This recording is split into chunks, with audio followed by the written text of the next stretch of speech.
ಇತ್ತೀಚಿನ ಸಂಚಿಕೆಗಳನ್ನು ಜಾಹೀರಾತಿನ ಕಿರಿಕಿರಿ ಇಲ್ಲದೆ ನೋಡಿ.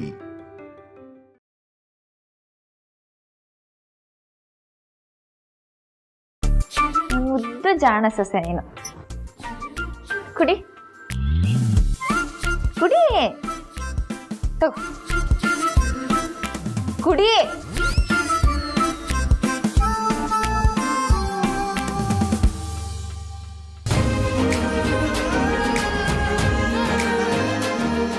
ಇನ್ನೊಂದು ಸಿಪ್ ಕುಡಿ.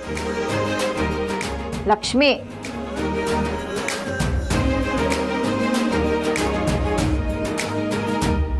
ನೋಡು ಹೇಗೆ ಗಂಟಲ್ಲಿ ಇಳಿತು ಅಂತ. ಇಷ್ಟೇ ಅಪ್ಪ, ಇವಾಗ ಜ್ಯೂಸ್ ಕುಡ್ತಿದ್ಯಾ?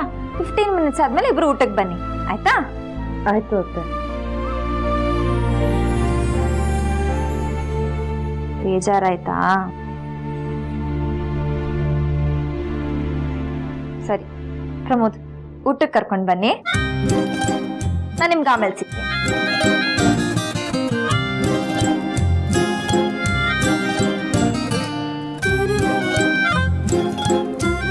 ಪ್ರೀತಿ ಮಾಡೋದು ಹೀಗೆ, ಅತ್ತೆ ನೋಡಿ ಕಲ್ತ್ಕೊಳ್ಳಿ. ಯಾವುದೋ ಒಂದೊಮ್ಮೆ ಅತ್ತೆ. ಸರಿ, ಜ್ಯೂಸ್ ಕುಡಿ.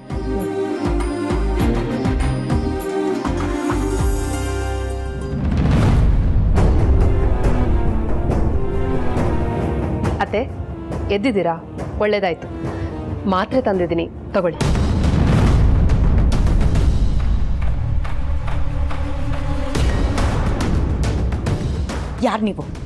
ಯಾರ್ರಿ ನೀವು?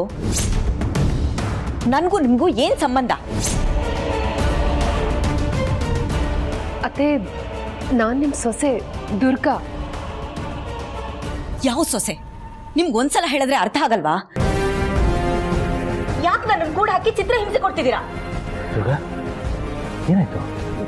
ಏಜೆ ಅಂತರಾತೆ ಎದ್ದಿದ್ರು, ಮಾತ್ರೆ ಕೊಡೋಣ ಅಂತ ಬಂದೆ, ಕೂಗಾಡ್ತಾ ಇದ್ದಾರೆ. ನೀವಾದ್ರೂ ಒಂದು ಮಾತು ಹೇಳಿ. ಅಂತರ, ನಿನ್ನ ಆರೋಗ್ಯ? ಅಯ್ಯೋ, ಆ ಹೆಸರು ಕೇಳಿ ಕೇಳಿ ನನ್ನ ತಲೆ ಚಿಟ್ಟಿ ಹಿಡಿತಾ ಇದೆ.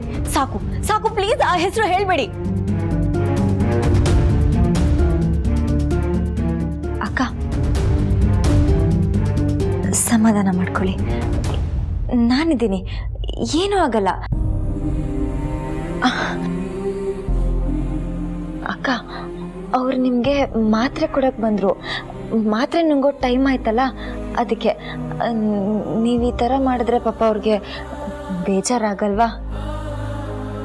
ನೋಡಿ, ನಿಮ್ಗೆ ಯಾಕೆ ಅರ್ಥ ಆಗ್ತಿಲ್ಲ?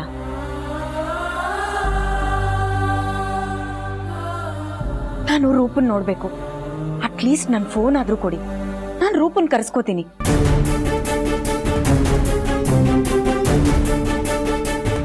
ನೀವೆಲ್ಲರೂ ಪದೇ ಪದೇ ಈ ರೀತಿ ಬರ್ತಿದ್ರೆ ನಾನು ಏನು ಅಂತ ಹೇಳಿ? ಅದು ಅಲ್ಲದೆ ಇಲ್ಲಿ ಏನ್ ನಡೀತಿದೆ ಅನ್ನೋದು ನನ್ಗೆ ಅರ್ಥನೇ ಆಗ್ತಿಲ್ಲ. ನೀವು ಮಾತ್ರೆನೂ ಕೊಡಬೇಡಿ, ನಾನು ನೋಡ್ಕೋಬೇಡಿ, ಈವನ್ ನನ್ನನ್ನು ಕೇರು ಮಾಡಬೇಡಿ. ದಯವಿಟ್ಟು ನನ್ನನ್ನು ನನ್ನ ಪಾಡಿಗೆ ಬಿಟ್ಬಿಡಿ. ನಾನು ಇಲ್ಲಿಂದ ಹೊರಟೋಗ್ತೀನಿ. ರೂಪ ಅಂದರೆ ಇವ್ರ ಜೊತೆ ಇದ್ರಲ್ಲ ಅಸಿಸ್ಟೆಂಟು, ಅವರೇ ಅನ್ಸುತ್ತೆ ಅಲ್ವಾ ಅಕ್ಕ? ನೋಡಿ, ಅವಳು ನನ್ನ ಕೆಲಸದಲ್ಲಿ ಮಾತ್ರ ಅಸಿಸ್ಟೆಂಟು. ಮೋರ್ ಓವರ್ ನಾವಿಬ್ರು ಅಕ್ಕ ತಂಗಿದಿರ ಥರ ಇದ್ದೀವಿ. ಅಷ್ಟೇ ತಾನೆ, ನಾ ಕರೆಸ್ತೀನಿ. ದುರ್ಗಾ, ಸರಿ ಅಜಯ್, ಕರ್ಸೋ ವ್ಯವಸ್ಥೆ ನಾನು ಮಾಡ್ತೀನಿ. ನೀವ್ ಯಾರೇ ಅದನ್ನೆಲ್ಲ ಮಾಡಕ್ಕೆ? ನೋಡಿ, ನಿಮ್ ಮುಖಗಳು ನೋಡೋದಕ್ಕೂ ನನ್ಗಿಷ್ಟ ಇಲ್ಲ. ಇವ್ರೊಬ್ಬರನ್ನ ಬಿಟ್ಟು ನೀವೆಲ್ಲ ಇಲ್ಲಿಂದ ಹೊರಟೋಗಿ, ಪ್ಲೀಸ್ ಹೊರಟೋಗಿ.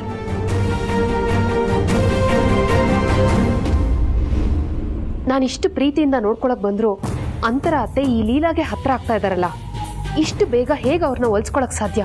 ಛೇ. ಓಕೆ ಓಕೆ ಓಕೆ, ನಾವು ಹೋಗ್ತೀವಿ. ಇಲ್ಲ,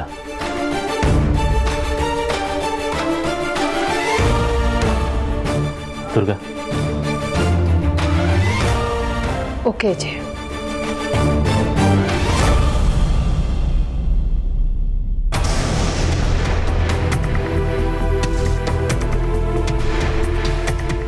ಅಕ್ಕ, ಈ ಮನೇಲಿ ನಿಮ್ಗೆ ಯಾರೂ ತೊಂದರೆ ಮಾಡಲ್ಲ, ಎಲ್ಲರೂ ನಮ್ಮವ್ರೆ.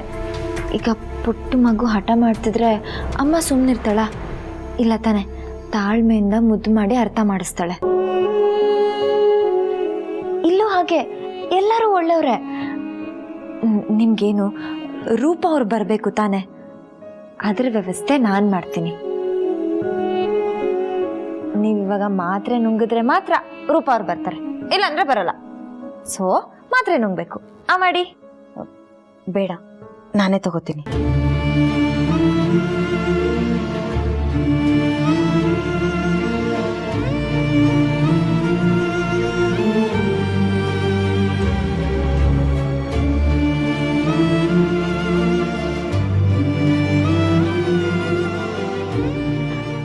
ಅಕ್ಕ, ನೀವು ರೆಸ್ಟ್ ಮಾಡಿ, ಓಕೆನಾ? ಇಲ್ಲ, ನಾನು ಸ್ವಲ್ಪ ಹೊತ್ತಾದ್ಮೇಲೆ ಮಲಗ್ತೀನಿ. ಸರಿ, take care. Thank you. Good night. Good night.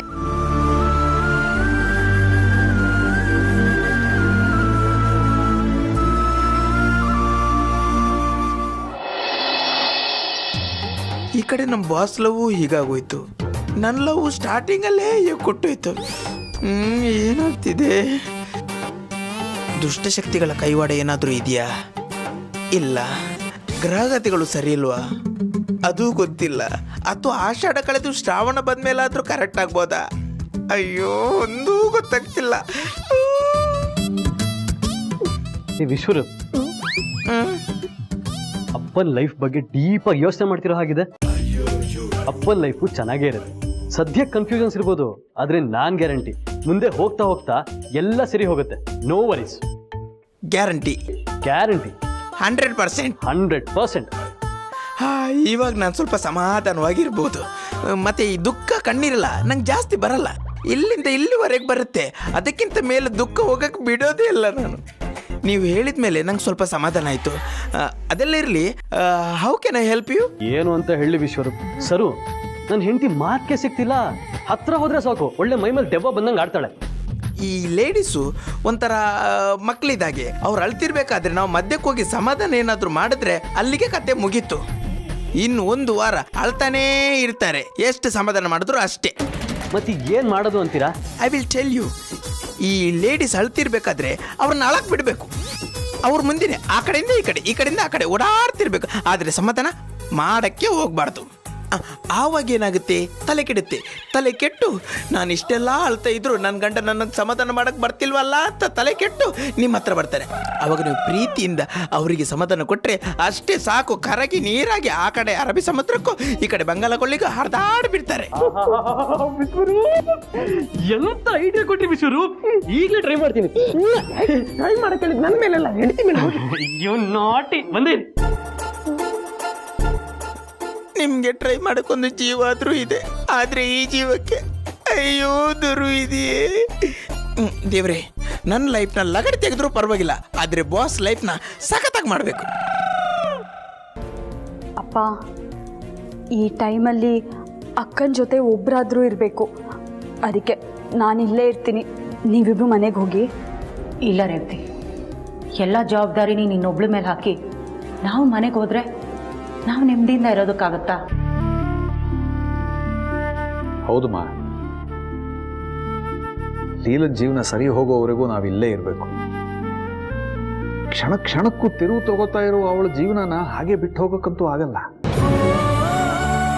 ಅವಳ ಜೀವನದ ಬಗ್ಗೆ ಯೋಚನೆ ಮಾಡಿ ಮಾಡಿ ಬರೀ ಕೆಟ್ಟ ಆಲೋಚನೆಗಳೇ ಬರ್ತಾ ಇದೆ. ಕೂತ್ರೆ ನಿಂತ್ರೆ ಅವಳ ಜೀವನ ತಡ ಸೇರುತ್ತಾ ಅನ್ನೋದೇ ಪ್ರಶ್ನೆ ಆಗಿದೆ. ಎಲ್ಲದಕ್ಕೂ ಒಂದು ಸಮಯ ಅಂತ ಬಂದೇ ಬರುತ್ತೆ ಕೌಸಲ್ಯ. ಆಗೋದೆಲ್ಲ ಒಳ್ಳೇದಕ್ಕೆ ಅಂತಾರೆ.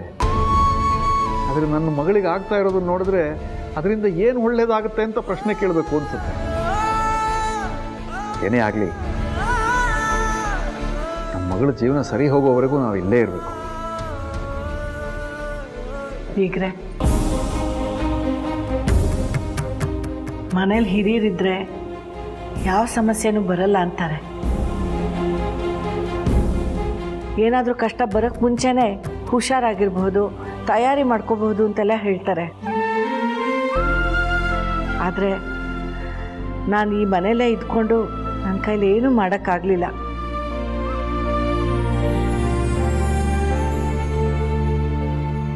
ಆದರೆ ನೀವು ಚಿಂತೆ ಮಾಡಬೇಡಿ.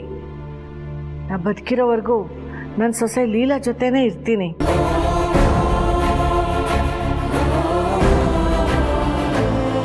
ಅವ್ರ ಜೀವನಕ್ಕೆ ಏನಾದರೂ ಒಂದು ವ್ಯವಸ್ಥೆ ಮಾಡ್ತೀನಿ. ನೀವು ನನಗೆ ಜೊತೆ ಕೊಡಬೇಕು. ಇದೆಲ್ಲ ಯಾಕಾಗ್ತಿದೆ, ಹೇಗಾಗ್ತಿದೆ, ಏನಾಗ್ತಿದೆ ಅನ್ನೋದು ನಮ್ಗೆ ಯಾರಿಗೂ ಗೊತ್ತಿಲ್ಲ. ಆದರೆ ಇದು ಬೂದಿ ಮುಚ್ಚಿದ ಕಂಡದ ಥರ ಅಂತ ನನ್ನ ಮನಸ್ಸು ಹೇಳ್ತಾ ಇದೆ. ನಾವೆಲ್ಲ ಸೇರಿಕೊಂಡು ಲೀಲಾ ಜೀವನ ಸರಿ ಮಾಡಬೇಕು.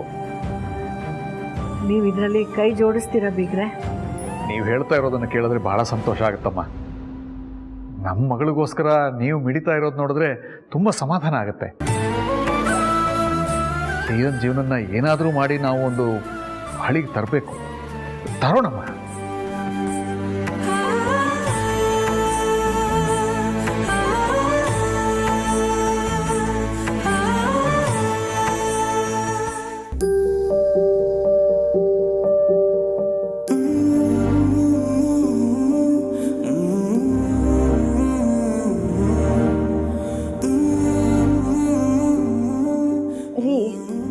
ಅಷ್ಟೆಲ್ಲ ಹೇಳಿದ್ರು ನೀವು ಬೇಜಾರು ಮಾಡ್ಕೊಂಡಿದ್ದೀರಲ್ಲ. ನಾನು ಹೇಳ್ದೆ ತಾನೆ, ಅಂತರ ಅಕ್ಕನ ಜವಾಬ್ದಾರಿ ನಂದು. ಅವ್ರು ಆದಷ್ಟು ಬೇಗ ಸರಿ ಹೋಗ್ತಾರೆ. ನಿನ್ನ ಮಾತಿನ ನಂಗೆ ಸಮಾಧಾನ ಸಿಗ್ತಾ ಇಲ್ಲ. ಅಂತರ ನನ್ನ ನೋಡಿದ್ರೆ ಯಾರೋ ಥರ್ಡ್ ಪರ್ಸನ್ ನೋಡಿದವ್ರ ಥರ ಬಿಹೇವ್ ಮಾಡ್ತಾ ಇದ್ದಾಳೆ. ಆ ನೋವು ಏನು ಅಂತ ನಿನಗೆ ಗೊತ್ತಾಗಲ್ಲ. ಹೌದು, ನನಗೆ ಗೊತ್ತಾಗಲ್ಲ. ಒಬ್ಬರಿಂದ ದೂರ ಆಗೋ ನೋವು ಅನುಭವಿಸಿದವ್ರಿಗೆ ಮಾತ್ರ ಗೊತ್ತಾಗುತ್ತೆ. ಬಟ್ ನೀವು ಯೋಚನೆ ಮಾಡಬೇಡಿ, ನಾನು ವಿಶ್ವರೂಪ್ಗಾಗಲೇ ಹೇಳಿದ್ದೀನಿ. ಅವ್ರು ನಾಳೆ ಬೆಳಿಗ್ಗೆ ರೂಪ ಅವ್ರನ್ನ ಕರ್ಕೊಂಡು ಬರ್ತಾ ಇದ್ದಾರೆ. ರೂಪ ಅವ್ರು ಬಂದರೆ ಅಂತರ ಅಕ್ಕಂಗೂ ಸಮಾಧಾನ ಆಗುತ್ತೆ. ಜೊತೇಲಿ ಗೊತ್ತಿರೋರಿದ್ರೆ ಒಂಥರ ಧೈರ್ಯ ಇದೇ ನನಗೆ ಜಾಸ್ತಿ ಹರ್ಟ್ ಆಗ್ತಾ ಇರೋದು. ಈ ಮನೆ ಅವಳದು, ನಾವೆಲ್ಲ ಅವಳ ಕುಟುಂಬದವ್ರು. ಆದರೂ ನನ್ನ ಪ್ರಕಾರ ರೂಪ ಅವ್ರು ಬಂದಮೇಲೆ ಅಂತರ ಅಕ್ಕ ಸರಿ ಹೋಗ್ತಾರೆ, ಸಮಾಧಾನ ಆಗ್ತಾರೆ ಅಂತ ಅನಿಸ್ತಾ ಇದೆ. ನಾವೆಲ್ಲ ಅವ್ರಿಗೆ ಗುರುತು ಪರಿಚಯ ಇಲ್ಲದೆ ಇರೋರು. ನಾವೆಲ್ಲ ಒಂದೇ ಸತಿ ಹೋಗಿ ಮಾತಾಡ್ಸಿದ್ರೆ ಅವ್ರಿಗೆ ಭಯ ಆಗಲ್ವಾ? ನೀವೇನು ಗಾಬರಿ ಮಾಡ್ಕೋಬೇಡಿ. ನಾಳೆ ಅಷ್ಟೊತ್ತಿಗೆ ಅವ್ರು ಸರಿ ಹೋಗಿರ್ತಾರೆ. ನನ್ನ ಮಾತು ನಂಬಿ.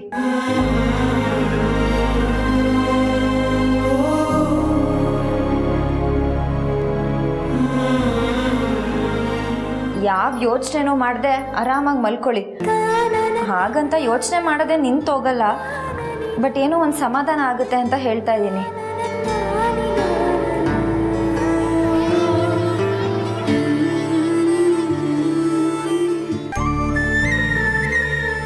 ನೀವಿವಾಗ ಆರಾಮಾಗಿ ಮಲ್ಕೊಂಡ್ರೆ ನಾಳೆ ಬೆಳಗ್ಗೆ ಅಂತರ ಅಕ್ಕನ್ನ ಕೂಲಾಗಿ ನೋಡ್ತೀರಾ. ಇವಾಗ ನೀವು ರೆಸ್ಟ್ ಮಾಡಿ. ನಾನು ಹೊರಗಡೆ ಮಲ್ಕೋತೀನಿ.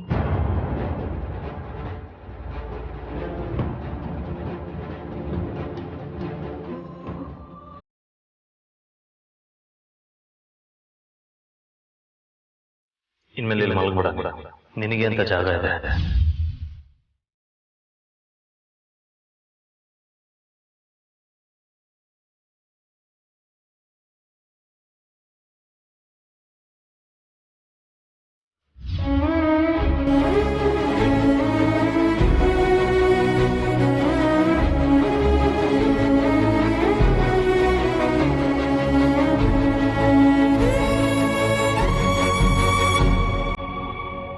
Leela,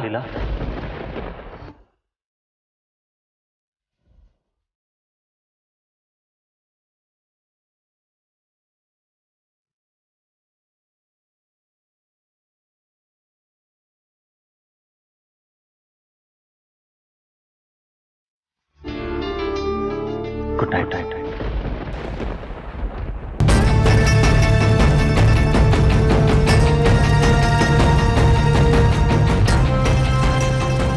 good night.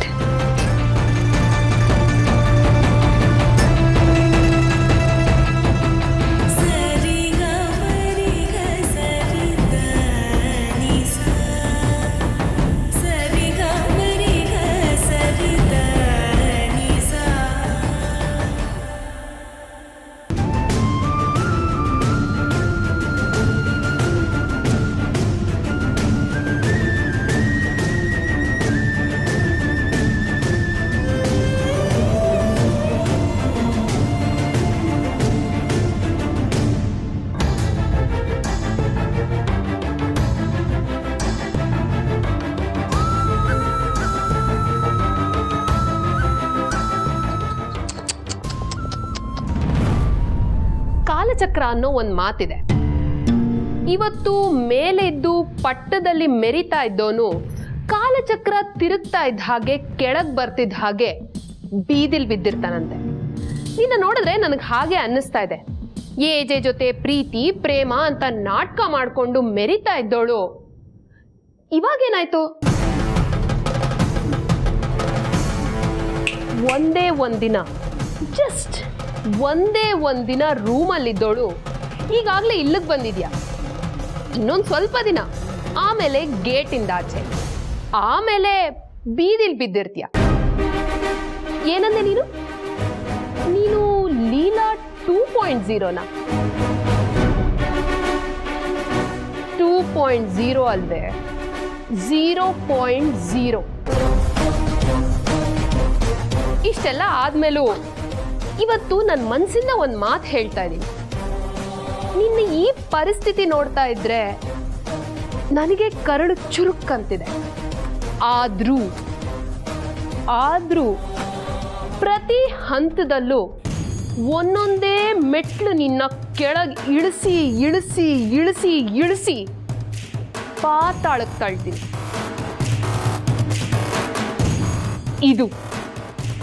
ಇದು ಈ ದುರ್ಗಾ ಪವರ್ ಅಂದ್ರೆ. ಹೇಗಿದ್ರು ಕೆಳಗೆ ಹೋಗ್ತಿದ್ಯಾ. So happy journey, good night. Durga Durga Durga I love you so much. ನೀನು ಅಂತರ ಅಕ್ಕನ ಮನೆ ಕರ್ಕೊಂಡ್ಬಂದು ಎಂತ ಒಳ್ಳೆ ಕೆಲಸ ಮಾಡಿದ್ಯಾ ಅಂತ ನಿನಗೆ ಗೊತ್ತಿಲ್ಲ. ಆಕ್ಚುಲಿ ಅವಾಗಲೇ ಥ್ಯಾಂಕ್ಸ್ ಹೇಳೋಣ ಅನ್ಕೊಂಡೆ, ಆದರೆ ಥ್ಯಾಂಕ್ಸ್ ಅನ್ನೋ ಪದ ತುಂಬ ಸಣ್ಣದಾಗುತ್ತೆ. ಅದಕ್ಕೆ ನಾನು ನಿನಗೆ ಏನೋ ಕೊಡಬೇಕು. Please please Leela, stop it. Durga, ನನ್ನ ಮನಸ್ಸಿನ ಮಾತು ಹೇಳ. ನೀನು ಅಂತರಕ್ಕನ ಕರ್ಕೊಂಡು ಬಂದು ಎಂತ ಒಳ್ಳೆ ಕೆಲಸ ಮಾಡಿದ್ಯಾ ಅಂತ ನಿನಗೆ ಗೊತ್ತಿಲ್ಲ.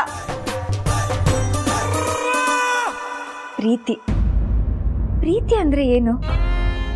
ನಾವು ಇಷ್ಟಪಡೋ ವ್ಯಕ್ತಿ ಹತ್ರ ಇರಲಿ, ನಮ್ಮಿಂದ ದೂರ ಇರಲಿ, ಅವ್ರು ಯಾವಾಗಲೂ ಖುಷಿಯಾಗಿರ್ಬೇಕು ಅನ್ನೋದೇ ಬಯಸೋದು. ನನ್ನ ಗಂಡನ್ನ ನನ್ನ ಪ್ರಾಣಕ್ಕಿಂತ ಹೆಚ್ಚಾಗಿ ಪ್ರೀತಿ ಮಾಡ್ತಾ ಇದ್ದೀನಿ.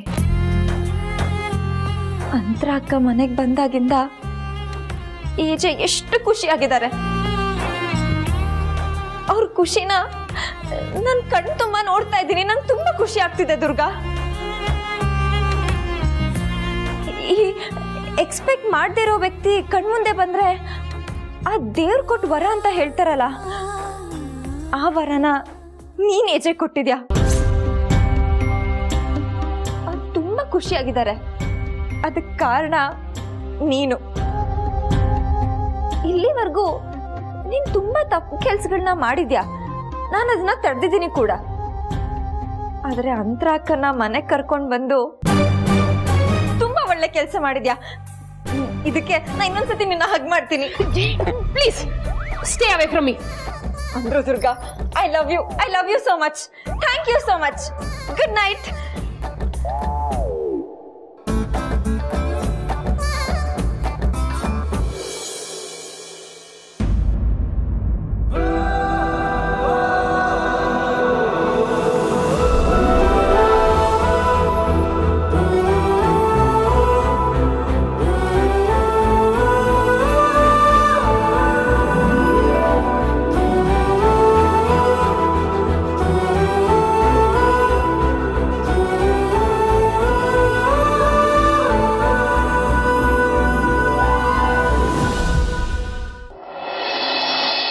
ಹೇಳಿ ಸರ್, ನಾನು ಕರೆಸಿದ ಉದ್ದೇಶ? ನಿಮಗೆ ಥ್ಯಾಂಕ್ಸ್ ಹೇಳೋದಕ್ಕೆ. ಅಲ್ಲ ಸರ್, ಮದುವೆ ಏನೋ ಚೆನ್ನಾಗಾಗಿದ್ದಿದ್ರೆ ನಮ್ಮ ಕೆಲಸ ನೋಡಿ ನೀವು ಥ್ಯಾಂಕ್ಸ್ ಹೇಳೋದ್ರಲ್ಲಿ ಅರ್ಥ ಇದೆ. ಆದರೆ ಮದುವೆ ಅರ್ಧಕ್ಕೆ ನಿಂತೋಗಿರುವಾಗ ಥ್ಯಾಂಕ್ಸ್ ಯಾಕೆ ಸರ್? ಅಂತರಂಗೋಸ್ಕರ. ಎಸ್, ಅಂತರ ನಮ್ಮ ಯಾರನ್ನೂ ಮಾತಾಡಿಸ್ತಾ ಇಲ್ಲ. ಅವಳ ಬಾಯಲ್ಲಿ ಬರ್ತಾ ಇರೋದು ಬರೀ ನಿಮ್ಮ ಹೆಸರು ಮಾತ್ರ. ಅವಳು ಅಷ್ಟು ನಿಮ್ಮ ಹೆಸರನ್ನು ಹೇಳ್ತಾ ಇದ್ದಾಳೆ ಅಂದರೆ ನೀವು ಅವಳನ್ನು ಅಷ್ಟು ಕೇರ್ ಮಾಡಿದ್ದೀರಾ ಅಂತ. ನನ್ನ ಆ್ಯಬ್ಸೆನ್ಸಲ್ಲಿ ನನ್ನ ನಂತರನ ಅಷ್ಟು ಚೆನ್ನಾಗಿ ನೋಡ್ಕೊಂಡಿದ್ದೀರಾ ಅಂದಮೇಲೆ ನಾನು ಥ್ಯಾಂಕ್ಸ್ ಹೇಳ್ಬಾರ್ದಾ? ಸರ್, ನಂಗೆ 2 ವಿಷಯ ಅರ್ಥ ಆಗ್ತಿಲ್ಲ. ಒಂದು, ನಮ್ಮ ಮೇಡಮ್ ಹೆಸರನ್ನ ತಪ್ಪಾಗಿ ಹೇಳ್ತಿದ್ದೀರಾ. ಇನ್ನೊಂದು, ತಾಳಿ ಕಟ್ಟೋ ಟೈಮಲ್ಲಿ ನೀವು ಮೇಡಮ್ನ ನೋಡಿ ಮದುವೆನೇ ಅರ್ಧಕ್ಕೆ ನಿಲ್ಲಿಸಿದ್ರಿ. ಮೇಡಮ್ ನಿಮ್ಮನ್ನು ನೋಡಿ ಮೂರ್ಛೆ ತಪ್ಪಿದ್ರು. ಇಲ್ಲಿ ಏನೋ ಬೇರೆ ವಿಷಯ ಇದೆ ಅನಿಸ್ತಿದೆ ಸರ್. ಎಲ್ಲ ನಿಮಗೆ ನಿಧಾನಕ್ಕೆ ಗೊತ್ತಾಗುತ್ತೆ. ಬಟ್ ಈಗ ನನ್ನೊಂದು ರಿಕ್ವೆಸ್ಟ್ ಇದೆ. ಹೇಳಿ ಸರ್, ನನ್ನಿಂದ ಸಾಧ್ಯ ಆದರೆ ಖಂಡಿತ ಮಾಡ್ತೀನಿ. ಅಂತರ ನಿಮ್ಮನ್ನು ನೋಡಬೇಕು ಅಂತ ತುಂಬ ಹಠ ಮಾಡ್ತಾ ಇದ್ದಾಳೆ. ಸೊ ಅವಳಿಗೋಸ್ಕರ ನೀವು ನಮ್ಮ ಮನೇಲಿ ಇರ್ತೀರಾ? ಸರ್ ಆಗಲೇ ಹೇಳಿಲ್ವಾ, ಅವ್ರ ಹೆಸರು ಅಂತರ ಅಲ್ಲ, ಪ್ರಾರ್ಥನಾ. ನೀವು ಯಾರನ್ನೋ ನಮ್ಮ ಮೇಡಮ್ ಅಂದ್ಕೊಂಡು ಕನ್ಫ್ಯೂಸ್ ಆಗಿದ್ದೀರಾ ಅನಿಸುತ್ತೆ. ಯಾರನ್ನೋ ಅಂದ್ಕೊಳ್ಳೋದಕ್ಕೆ ನಂದು ಅಂತರೊಂದು ನಾರ್ಮಲ್ ರಿಲೇಷನ್ಶಿಪ್ ಅಲ್ಲ. ಅವಳು ನನ್ನ ಹೆಂಡತಿ. ಒಬ್ರನ್ನೊಬ್ರು ಜೀವಕ್ಕೆ ಜೀವ ಕೊಡೋಷ್ಟು ಪ್ರೀತಿಸಿ ಅಗ್ನಿಸಾಕ್ಷಿಯಾಗಿ ಮದುವೆ ಆಗಿರೋ ನನ್ನ ಹೆಂಡತಿ ಅವಳು. ಸರ್ ಮೇಡಮ್ಗೆ ಮದುವೆನೇ ಆಗಿಲ್ಲ. ಅವ್ರಿಗಂತ ಯಾವುದೇ ಫ್ಯಾಮಿಲಿನೂ ಇಲ್ಲ. ನಾವೇ ಅವ್ರ ಫ್ಯಾಮಿಲಿ ಆಗಿದ್ದೀವಿ. ಅಂಥದ್ರಲ್ಲಿ ನೀವು ಮೇಡಮ್ಗೆ ಮದುವೆ ಆಗಿದೆ ಅಂತ ಬೇರೆ ಹೇಳ್ತಾ ಇದ್ದೀರಾ. ನಾನಿದು ನಂಬಲ್ಲ ಸರ್. ನೀವು ಹೇಳೋ ಪ್ರಕಾರ ಅವಳಿಗೆ ಮದುವೆನೇ ಆಗದೆ, ಅವಳಿಗೊಂದು ಫ್ಯಾಮಿಲಿನೇ ಇಲ್ಲದೆ ಈ ಫೋಟೋ ಇಲ್ಲಿ ಹೇಗೆ ಬರುತ್ತೆ?